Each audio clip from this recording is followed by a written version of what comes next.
Hello everybody from Plant Reviews. Today is the 1st of February and I'm talking today about the Crocus laevigatus Fontenayi.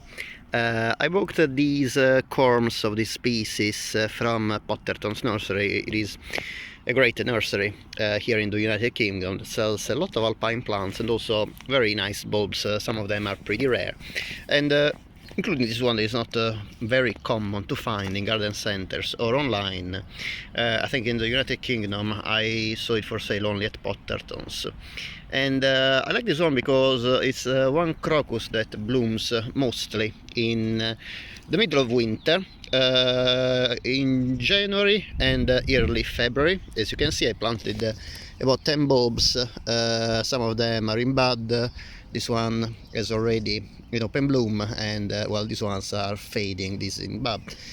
Still, this crocus, well, obviously is a winter blooming, not a spring blooming or an autumn bloom. Usually crocuses are divided in autumn blooming and spring blooming. This one, I would say, really it is precisely winter blooming, considering it blooms after the autumn blooming crocuses and before the spring ones. The spring ones usually bloom in late February, March.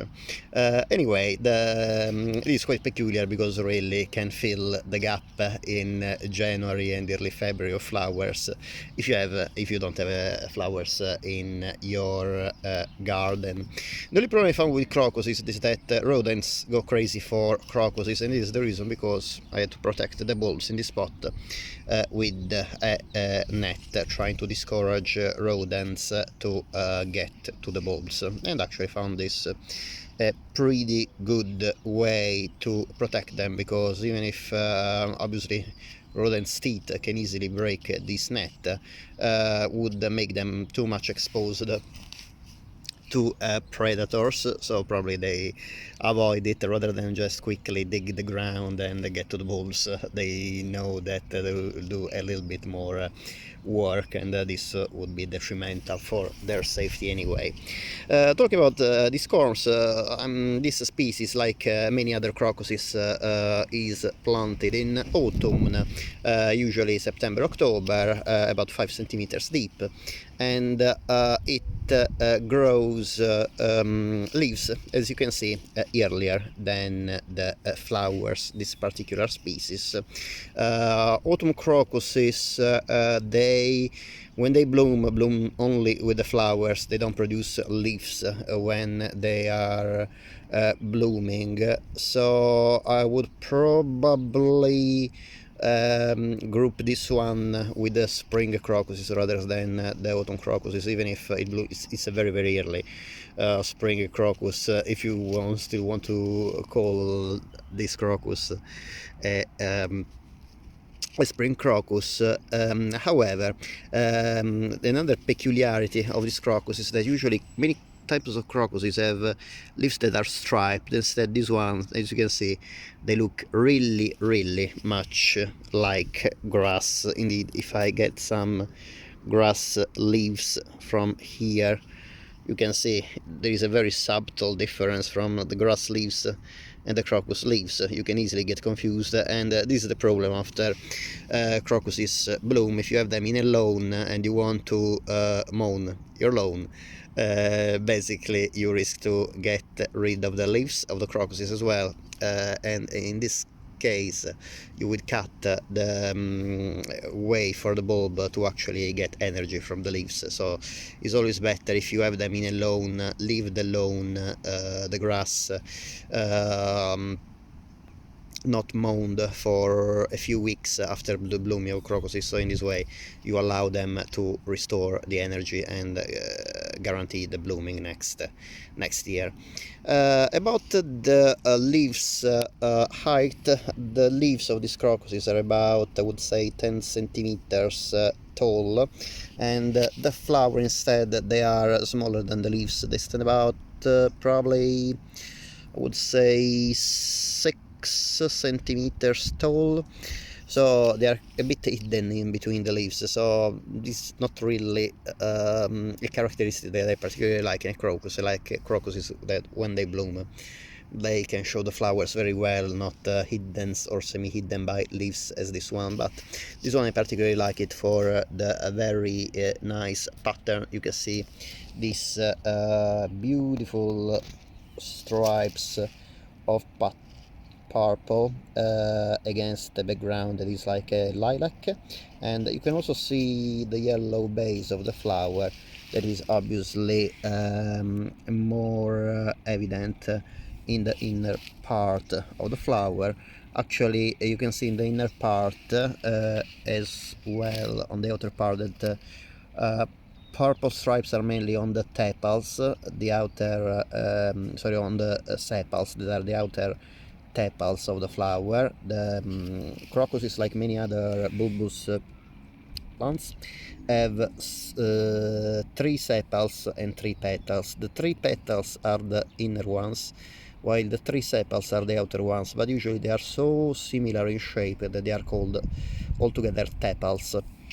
To make easier the grouping of these structures. Well, these purple stripes are evident mainly on the tepals, because on the sepals, sorry, because on the petals, as you can see, these purple stripes are very